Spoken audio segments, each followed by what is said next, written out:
Hello दोस्तों, राधे राधे, जय श्री कृष्णा। आज हम साइकोलॉजी की नेक्स्ट क्लास स्टार्ट कर रहे हैं। हमने इससे पहले वाली क्लास में मनोविज्ञान की परिभाषाएं देखी थी कि मनोविज्ञान को किस किस वैज्ञानिक ने क्या कहा। और आज हम देखेंगे कि ये मनोविज्ञान के और कौन कौन से संप्रदाय हैं और इन संप्रदायों से जुड़े जो उनके समर्थक हैं और उन संप्रदाय में क्या बात करी गई। तो आज हम ये सारी बातें देखेंगे। तो हम क्लास स्टार्ट करते हैं। संप्रदाय मनोविज्ञान के पहला संप्रदाय कौन सा है? संरचनावाद। संरचनावाद ये कब आया? 1892 में। इसके और अन्य नाम क्या है? अस्तित्ववाद और अंतर्निरीक्षणवाद। ये क्या बोलता है? अस्तित्ववाद का क्या मतलब है कि मनुष्य पहले जन्म लेता है और अपनी खुद की एक पहचान लेकर जन्म लेता है। उसके निर्णय और उसके कर्मों से उसका व्यवहार बनता है या उसकी पहचान बनती है। तो अस्तित्व का अर्थ क्या है कि हमने जन्म लिया, फिर हमने जो कर्म किए उनके हिसाब से अपनी पहचान बनी। तो ये अस्तित्ववाद का मतलब होता है।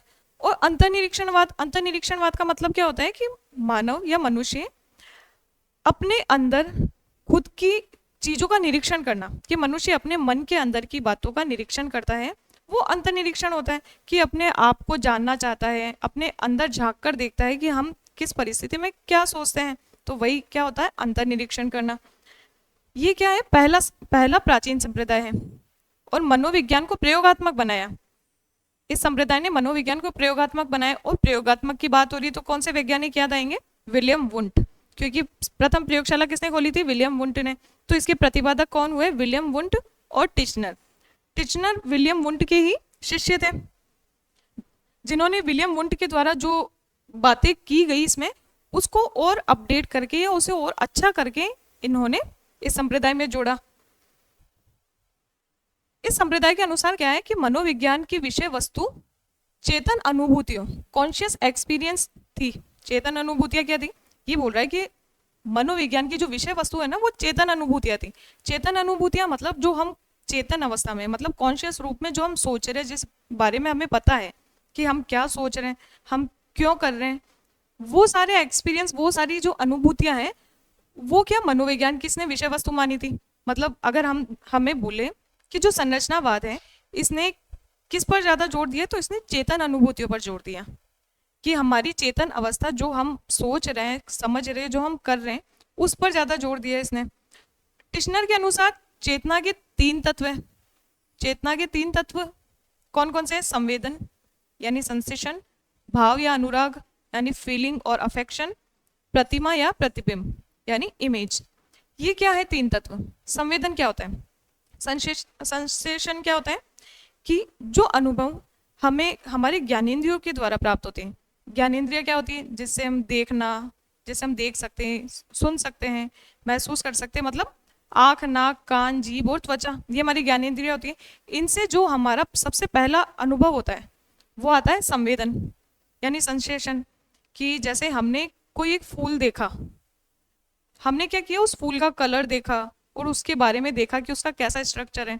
तो ये क्या सबसे हमारा पहला अनुभव क्या हुआ? हमने उसको देखा। तो देखना हमारा क्या हुआ? संवेदन, सेंसेशन। दूसरा आता है भाव या अनुराग। अब हमने जिस चीज को देखा या जिस चीज को सुना या जिस चीज को छुआ, महसूस किया, तो उससे हमारे मन में क्या भाव या अनुराग उत्पन्न हुआ? क्या फीलिंग्स आई? क्या हमें फूल को देख के खुशी हुई, या हमने कोई शोर सुना, सुनना क्या हुआ? सेंसेशन, सेंसेशन यानी संवेदन। और उस सुनने से हमारे मन में क्या भाव आया? कि हमें गुस्सा आया, क्योंकि शोर से इरिटेशन होती है, इरिटेशन से क्या भाव उत्पन्न हुआ? गुस्सा। ये क्या हुआ? पहले सेंसेशन आया, फिर हमारे मन में भाव उत्पन्न हुआ। अब प्रतिमा या प्रतिबिंब बनना। अब हम उस फूल को हम आंखें बंद करके भी हम इमेजिन कर पा रहे हैं कि वो कैसा दिखता होगा, या हम किसी के बारे में हम सोच रहे हैं, हम उसकी इमेज हमारे काल्पनिक रूप से हम बना पा रहे हैं। तो वो क्या हुई? प्रतिमा बनाना या प्रतिबिंब बनना। तो क्या इसने टिचनर ने चेतना के तीन तत्व बताए? किसने? टिचनर ने। पहला क्या? पहले संवेदना आएगी यानी सेंसेशन होगा, फिर उससे भाव उत्पन्न होगा, फिर उससे हम प्रतिबिंब या प्रतिमा बना पाएंगे। कोई भी चीज है, कोई भी प्रक्रिया जो चलती है वो ऐसे ही चलती है कि पहले हम किसी चीज को देखते हैं, फिर उसके बारे में फीलिंग्स आती है, फिर उसकी इमेज हमारे माइंड में छपती है। ये बात किसने कही? टिचनर ने। वुंट ने प्रतिबिंब को चेतना का तत्व नहीं माना। अब विलियम वुंट है, उन्होंने क्या किया कि चेतना का तत्व किसको नहीं माना? प्रतिबिंब को। टिश्नर ने तो 3 तत्व बताए, संवेदना, भाव और प्रतिबिंब, और विलियम वुंट ने चेतना, ये प्रतिबिंब को चेतना का तत्व नहीं माना था, और इसको चेतना को जोड़ते हुए, मतलब इस प्रतिबिंब को जोड़कर टिश्नर ने इसको थोड़ा और आगे बढ़ा दिया, क्योंकि विलियम वुंट पहले आए थे। विलियम वुंट ने सारी जो अपनी ये जो थ्योरी थी उन्होंने पहले दी, टिश्नर बाद में आए और टिश्नर ने इसमें कुछ ऐड करके जोड़ लिया, उन्होंने प्रतिबिंब जोड़ दिया। उनके अनुसार चेतना के 3 तत्व होते हैं और वुंट के अनुसार 2 तत्व थे। अब ऐसे ही एक और आता है भाव का त्रिविमीय सिद्धांत। ये भाव का त्रिविमीय सिद्धांत किसने दिया? विलियम वुंट ने। विलियम वुंट ने दिया भाव का त्रितत्व सिद्धांत। विलियम वुंट ने क्या कहा इसमें? इसने कौन कौन से 3 तत्व बताए? उत्तेजना, शांत, उत्तेजना और शांत, तनाव, शिथिलन, सुखद, दुखद। भाव, जैसे हमारे मन में उत्तेजना कैसे आएगी? खेल को, जैसे हम कोई खेल खेलने गए तो हमने उसको जीता, और बहुत उससे क्या हुआ, हमारे मन में बहुत तेज उत्तेजना उत्पन्न हुई, क्योंकि हमें खुशी हुई या दुख हुआ। ये सारी चीज क्या है? ये उत्तेजना और शांति। शांति, जैसे हमने मेडिटेशन किया तो हमें क्या हुई? शांति महसूस हुई। खेल जीतने पर हमें उत्तेजना महसूस हुई। अब तनाव, जैसे हम एग्जाम देने जा रहे हैं तो हमें तनाव महसूस हो रहा है, हमें टेंशन हो रही है। अब एग्जाम देने के बाद शिथिलन यानी आराम महसूस हो रहा है। तो ये 2। अब सुखद और दुखद कैसे? कि जैसे हम एग्जाम देने गए और हमें ऐसा कोई क्वेश्चन दिख गया जिससे हमें खुशी हुई, तो सुखद अनुभव, और ऐसा क्वेश्चन दिख गया जिससे जो हमें आता ही नहीं है, तो ये क्या? दुखद अनुभव। तो सुखद और ये दुखद, ये 3 दिए थे त्रिविमीय सिद्धांत में। किसके थे? विलियम वुंट ने। अब टिश्नर आए, टिश्नर ने क्या किया?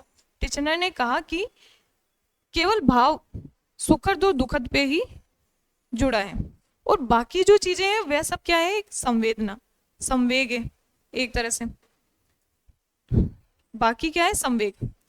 इनके अनुसार, जैसे हम कोई काम कर रहे हैं, हमें उस चीज से खुशी मिल रही है, जैसे छात्र को अच्छे नंबर मिले तो उस चीज से क्या हो रही है? खुशी मिल रही है। तो खुशी मिलना क्या हुई? सुखद अनुभव। खुशी हुई तो वो क्या हुआ? सुखद अनुभव। फिर उस खुशी से जो उनके मन में महसूस हुआ वो क्या हुई? उत्तेजना। उत्तेजना क्या है? एक संवेग है। उत्तेजना एक संवेग है, ना कि ये अलग है, ये ना कि ये भाव है। तो टिश्नर ने क्या कहा? टिश्नर ने कहा कि ये 3 तत्व ना होकर केवल एक तत्व होता है, वो है सुखद और दुखद। बाकी सब जो है वो क्या है? एक संवेग है जो हमारे मन में उत्पन्न होते हैं, और ये सुखद और दुखद के ही संवेग है। और क्या बताया संप्रदाय में? इस संप्रदाय ने अंतर्निरीक्षण विधि को अपनाया। इसने अंतर्निरीक्षण विधि को इंपॉर्टेंट बताया। अंतर्निरीक्षण विधि क्या होती है?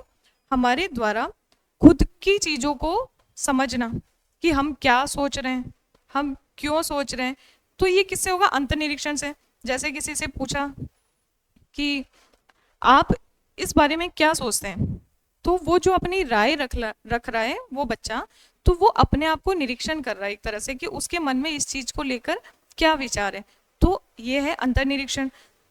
इस संप्रदाय ने अंतर्निरीक्षण विधि पर बल दिया, लेकिन इस संप्रदाय ने कहा था कि अंतर्निरीक्षण विधि वो अपना सकता है, वो टीचर होना चाहिए उसमें जो पहले से इस चीज को जानता है, जो इस चीज में पढ़ चुका है, या जिसे इस चीज की अच्छी नॉलेज है। हर कोई आके इस विधि को नहीं ट्राई कर सकता। तो इस संप्रदाय में क्या था कि अंतर्निरीक्षण विधि को अपनाया, और सुखद और दुखद आए। किसने कहा? टिश्नर ने। और भाव के ये पूछ लेंगे कि भाव का त्रिविमीय सिद्धांत किसने दिया? तो विलियम वुंट ने। और विलियम वुंट के इस सिद्धांत में अपडेट किसने किया? तो टिश्नर ने। टिश्नर ने कहा कि भाई ये केवल सुखद और दुखद होता है। अब दूसरा संप्रदाय क्या है? प्रकार्यवाद या कार्यवाद। प्रकार्यवाद या कार्यवाद क्या होता है?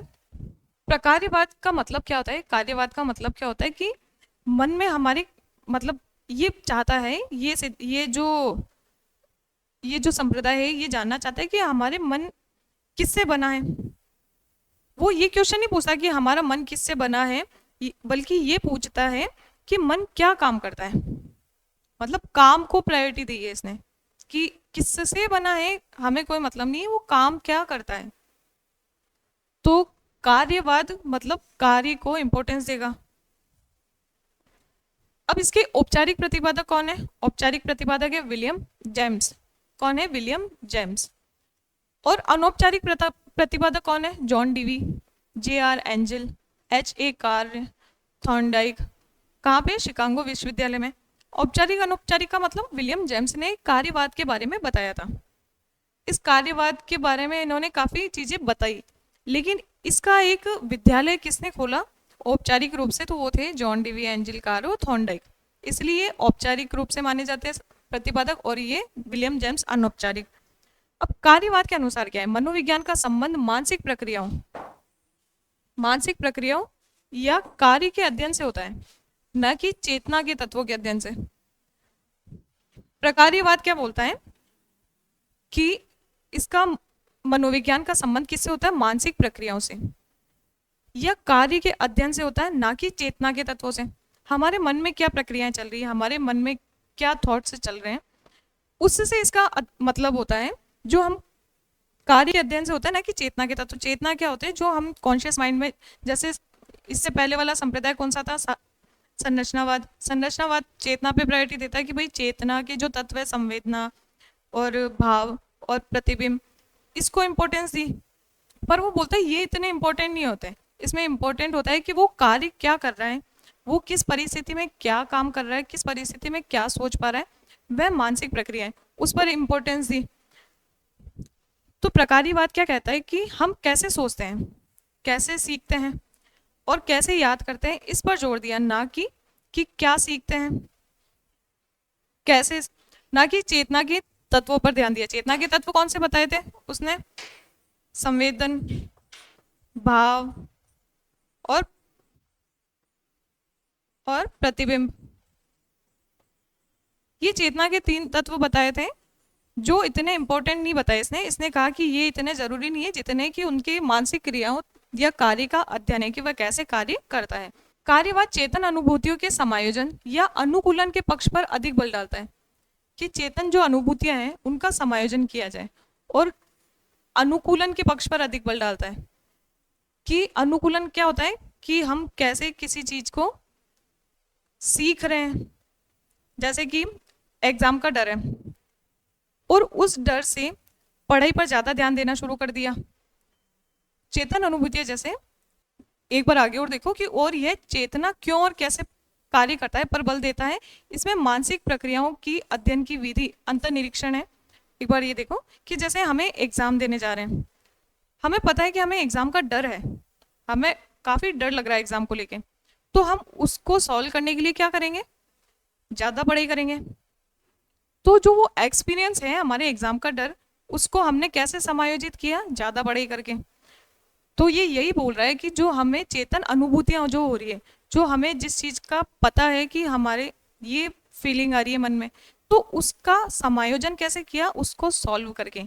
ये इस पर बल देता है कि चलो अच्छा है कि आपको चेतन अनुभूतियां हो रही है, ये संप्रदाय के अनुसार कि आपको चेतन अनुभूतियां हो रही है, लेकिन उसका समायोजन कैसे कर रहे हो आप, वो ज्यादा इंपॉर्टेंट है। और ये क्या बोलता है कि चेतना क्यों और कैसे कार्य करता है, पर बल नहीं देता इस क्यों और कैसे कार्य करता है। चेतना उसने क्यों ऐसा किया कि आपने, जैसे कोई बच्चा बुरा बोलता है, तो मनोविज्ञान ये नहीं बोलता कि वो बुरा क्यों बोलता है। मनोविज्ञान ये जानना चाहता है कि वो बुरा क्यों बोल रहा है, उसके पीछे का कारण क्या है। तो क्यों और कैसे का काम नहीं करता, वो जानना चाहता है कि ये चीज क्यों हो रही है, उसके पीछे का कारण क्या है, उसके पीछे का कारण जानना चाहता है। तो इसमें मानसिक प्रक्रियाओं की अध्ययन की विधि अंतर्निरीक्षण अपनाई, इसने भी अंतर्निरीक्षण अपनाई, लेकिन इसने अंतर्निरीक्षण के साथ में प्रयोग पर भी जोर दिया, एक्सपेरिमेंट भी जोर दिया। कैसे? और इसने क्या कहा कि अंतर्निरीक्षण करने के लिए मतलब प्रशिक्षण की जरूरत नहीं है कि हमें अंतर्निरीक्षण करना है किसी बच्चों के बारे में, उसके खुद के बारे में जानना है, तो इसमें किसी ट्रेंड टीचर की जरूरत नहीं है। ये सामान्य कार्य है और ये कोई भी कर सकता है। अंतर्निरीक्षण और प्रयोग के द्वारा, अंतर्निरीक्षण और प्रयोग साथ में क्यों जरूरी बताएं कि जैसे हम किसी का अंतर्निरीक्षण कर रहे हैं, हमने पूछा किसी बच्चे से कि आपने ये चीज क्यों की। आप जैसे कोई घटना है कि आप परीक्षा देने गए और आपको उस टाइम क्या महसूस हुआ, तो वो क्या कब जवाब तो ले रहा है कि उसने क्या महसूस किया, वो खुद के मन की बातें बताएगा, लेकिन साथ में मनोवैज्ञानिक क्या करेंगे, उसका प्रयोग करेंगे, मतलब कोई ऐसी विधि अपनाएंगे या कोई ऐसा तरीका अपनाकर उसके बारे में पूरा तरीके से जानने की कोशिश करेंगे। तो ये जो तरीके से जानने का कार्य इसने बताया, ये कौन करेगा, प्रयोग करेगा। जब तक हम किसी पे प्रयोग करके नहीं देखेंगे तब तक हम उस पर निष्कर्ष नहीं निकाल सकते कि इसके पीछे का रीजन क्या है। तो ये जो कार्यवाद है ये कार्य पर जोर दे रहा है। और इसने कौन सी विधि अपनाई, अंतर्निरीक्षण और प्रयोग की। और इसने क्या कहा कि अंतर्निरीक्षण करने के लिए किसी प्रशिक्षण की जरूरत नहीं है, मतलब किसी ट्रेंड टीचर की जरूरत नहीं है, कोई भी सामान्य तरह कोई भी ये कार्य कर सकता है, जिसे ये चीज हर इंसान को पता होती है, इसकी नॉलेज सबको होती है, ये कार्य कोई भी कर सकता है। इन्होंने चेतना के 5 गुण बताए। 5 गुण क्या थे, चेतना व्यक्तिगत है, मतलब चेतना पर्सनल है, सबका अपना अपना सोचने का तरीका है। सेम सिचुएशन में कोई 2 इंसान अलग अलग तरीके से सोच सकता है। जैसे कोई एग्जाम देने जाता है तो किसी को खुशी होती है और किसी को दुख होता है। कोई सोचता है कि जैसे कोई मूवी देखी, किसी मूवी पे कोई किसी का ऐसा विचार होता है कि ये अच्छी नहीं लगी और किसी का विचार होता है कि ये अच्छी थी। तो चेतना क्या होती है, पर्सनल होती है, सबका अपना अपना सोचने का नजरिया होता है। ऐसे ही चेतना सदा परिवर्तनशील होती है। परिवर्तनशील कैसे, मतलब हम आज जिस सिचुएशन में हैं, जो आज हमारे मन में चल रहा है, जैसे अभी हम खुश हैं लेकिन हो सकता है बाद में हम दुखी हो। जैसे सुबह कोई व्यक्ति खुश था, दिन में परेशान, और शाम को आते आते उसे काफी आराम लगा, तो उसके मन में सदा परिवर्तन, अर्थात चेतना क्या परिवर्तित हो रही है, एक जगह रुक नहीं जाती। तो चेतना क्या है, परिवर्तनशील। चेतना सतत है, कंटिन्यूस है, मतलब हम निरंतर कुछ ना कुछ सोच रहे हैं, ये रुक नहीं रही है कि किसी एक परिस्थिति में आके हम रुक चुके हैं, ऐसा नहीं होता। चेतना कंटिन्यूस रहती है, लगातार चलती रहती है। जैसे जैसे कि हम अभी सोच रहे हैं, अभी हम क्लास में हैं तो हम क्लास के बारे में सोच रहे हैं, बाद में हम घर के, हमारी छुट्टी होने का टाइम हो जाएगा स्कूल से, तो हम घर के बारे में सोचने लग जाएंगे। तो ये क्या कंटिन्यूस है, चल रही है सोच, अलग अलग परिवर्तित होकर हम चले जा रही है, ये रुकती नहीं है कभी चेतना, यानी कभी भी सोचना बंद नहीं होता, कुछ ना कुछ माइंड में चलता रहता है। चेतना का संबंध किसी वस्तु विशेष से होता है। किसी वस्तु विशेष से मतलब कैसे कि अभी जो हम काम कर रहे हैं तो हम उस बारे में सोचे, जैसे हम साइंस की बुक लेके बैठे हैं तो हम साइंस के बारे में सोच रहे हैं, हमारे पास और भी अलग अलग सिचुएशन है लेकिन फिर भी हम उस बारे में सोच रहे हैं जो हम काम कर रहे हैं। तो ये क्या किसी वस्तु विशेष से होता है इसका संबंध। और चेतना हमेशा चयनात्मक होती है, हमारे एक ही टाइम में बहुत सारे थॉट्स चलते हैं लेकिन उसमें से भी हम किसी एक के बारे में सोच रहे हैं। ऐसा नहीं है कि हम एक साथ में काफ़ी ख्याल सोच रहे हैं, उनमें से भी हम किसी चीज़ को सेलेक्ट करके सोच रहे हैं। जैसे हम पढ़ने बैठ रहे हैं तो हमें फोकस करके पढ़ने पे ध्यान देना है, तो हमने बाकी की चीज़ों को साइड में रख के हम केवल पढ़ाई पे ध्यान दे रहे हैं, या उसके बारे में सोच रहे हैं कि हम क्या पढ़ रहे हैं और उसके बारे में अध्ययन कर रहे हैं। तो ये क्या चयनात्मक होती है। तो चेतना के 5 कौन कौन से गुण बताए कि व्यक्तिगत होती है, पर्सनल होती है, सदा परिवर्तनशील होती है, हमेशा चेंज होती रहती है, हमारे मन के ख्याल चेंज होते रहते हैं, सतत होती है यानी कंटिन्यूस होती है, चलती रहती है, रुकते नहीं है सोचना। चेतना का संबंध किसी विषय वस्तु से होता है, मतलब जो काम हम कर रहे हैं उसके बारे में सोच रहे हैं। वो चेतना हमेशा चयनात्मक होती है यानी सेलेक्टिव होती है कि हम बहुत सारे थॉट्स में से किसी पर्टिकुलर एक थॉट पे सोच रहे हैं। वुडवर्थ जो कोलंबिया प्रकार्यवादी है ने सीखने की प्रक्रिया में क्रियाविधि यानी मैकेनिज्म व चालक ड्राइव को महत्वपूर्ण माना। कैसे, क्रियाविधि क्या होती है और ये चालक को महत्वपूर्ण कैसे माना। क्रियाविधि होती है जैसे हम पढ़ाने मतलब सीखने का तरीका देख रहे हैं कि पढ़ाना कैसे है, सीखना कैसे है, तो ये क्रियाविधि कितनी इंपॉर्टेंट है। वो चालक क्या होती है, ड्राइव, एक तरह से होती है भूख, हमें सीखने की कितनी भूख है। अगर हम किसी चीज को सीखने के लिए तत्पर हैं तभी हम उसको बहुत अच्छे से सीख पाएंगे, और उसको सीख कब पाएंगे, जब हम सही तरीके से क्रियाविधि अपना के सीखेंगे।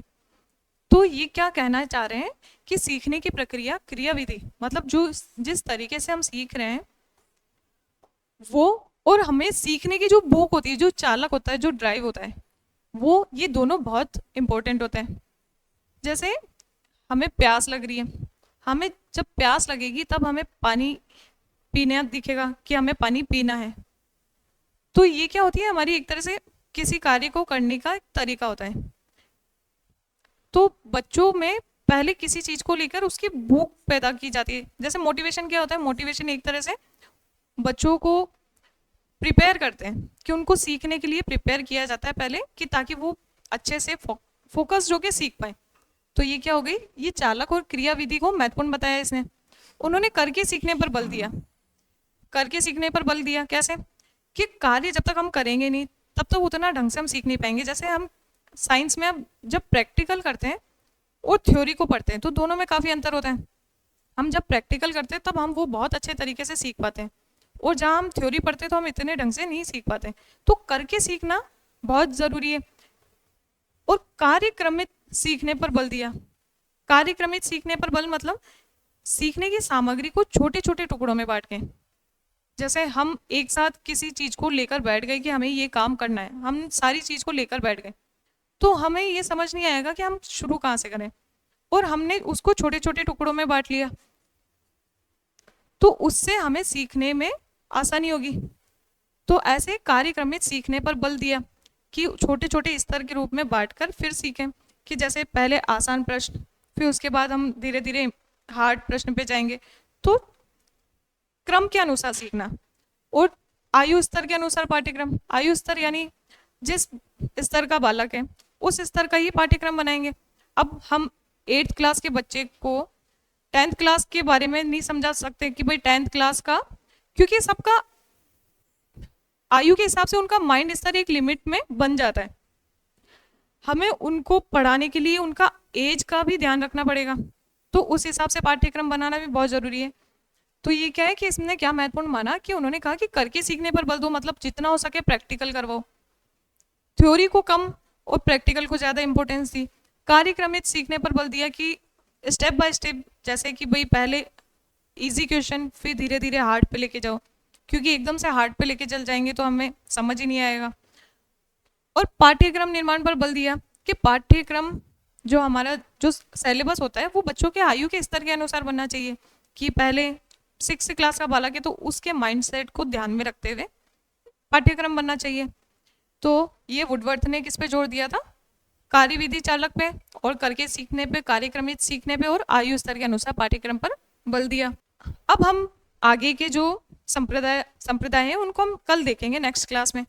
आज के लिए इतना ही, धन्यवाद।